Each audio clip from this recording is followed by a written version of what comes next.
So Nintendo has released the Nintendo Switch 12.0.0 system update, and there's not really much to it, or is there? Welcome back, my friends, to another video here on the channel. Today, we are going to be talking about the Nintendo Switch 12.0.0 system update, which originally I didn't make a video on because it was literally nothing.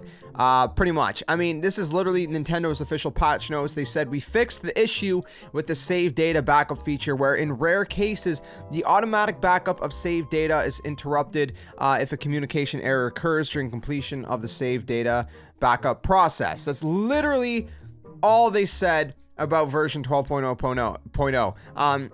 But apparently, some people have data mined the firmware, the update rather, and have found out that there is a little bit more to it than just that, apparently. Okay, now take this with a grain of salt. I'm not a data miner myself. I don't know how it works. I'm going off of, other people's what they've done. So I'm not entirely sure who actually is responsible for the data mine itself. I seen Super Metal Dave 64 post this on Twitter, who linked to someone else who says thanks to Switch Brew and its maintainer. So I don't know. I'm not exactly sure who exactly data mined it. But that's the information that I have at my disposal. But the point is that it appears that the system update has added the capability for the dock's internal software, or not software, but firmware, excuse me, to be updated, which is kind of weird, right? Like, why would you add that ability to update the dock? I mean, it's been how many years now?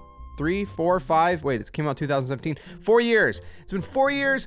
The Switch has been out, and then suddenly they do this. Now, apparently, the reason for this may be a little bit deeper than that.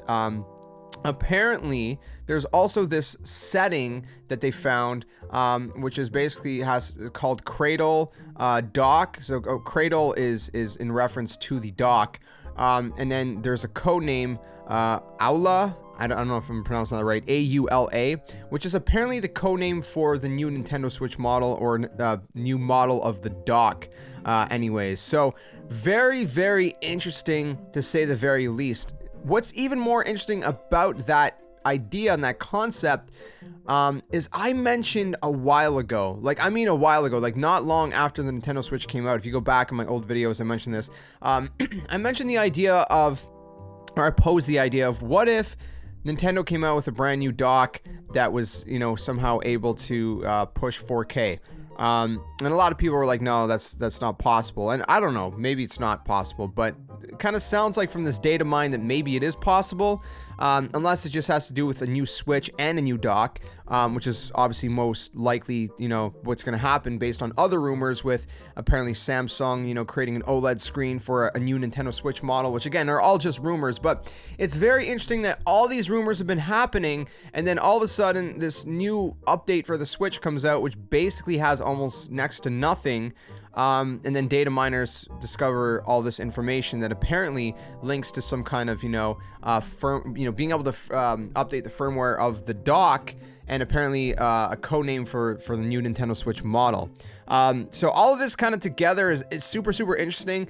Again, I don't, I'm not a data miner. I don't know all the ins and outs of all of this. Honestly, I'm just kind of letting you guys know what I kind of stumbled across, kind of browsing through Twitter and whatnot.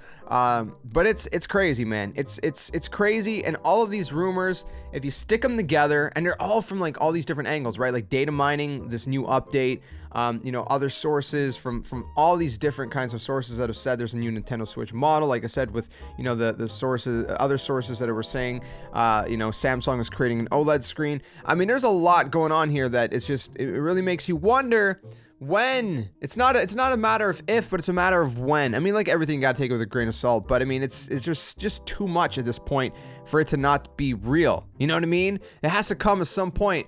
And the question is, are we going to get it this year? I mean, yesterday I made a video reporting that Nintendo is going to be part of E3 2021. It's going to be an online digital event. If you missed that, go check it out. I mean, that's pretty much the basis of what's going on with E3. But, maybe they're going to reveal it at E3 2021, the online digital event. I don't know. Maybe it's going to be in their own Nintendo Direct at some point this year. I mean, how crazy would this be that the first Nintendo Switch came out with the first Breath of the Wild, and maybe by like next March, like next spring 2022, maybe by then we're gonna have a brand new Switch model with a brand new Breath of the Wild, the sequel to Breath of the Wild, and it's gonna be able to be played in 4K. Like, how insane would that be? That'd be crazy. I don't know, man. We'll see. Time will tell. I'm hoping. But anyways, let me know what you guys think about it all in the comment section below. I thought it was super interesting. I thought it was pretty intriguing. That's for sure. And I don't know. Like I said, with anything else, you know, nothing's official from Nintendo as of yet. But at this point, that's like the only thing we're missing is an official announcement from Nintendo and whatnot. So I don't know. Let me know your thoughts. If you guys enjoyed the video, drop a like, subscribe. You guys knew we do a variety of gaming content here on the channel. Well, not gaming content in general, but Nintendo content. Sorry. For non-Nintendo gaming content, you can check out youtube.com/JSkeleton. This channel is specifically just Nintendo. Whether it's gaming, whether it's anything else in the Nintendo sphere of things, anything Nintendo goes here. So anyways, thanks for tuning in. I'll see you guys soon. Another one. Till then, my friends, game on.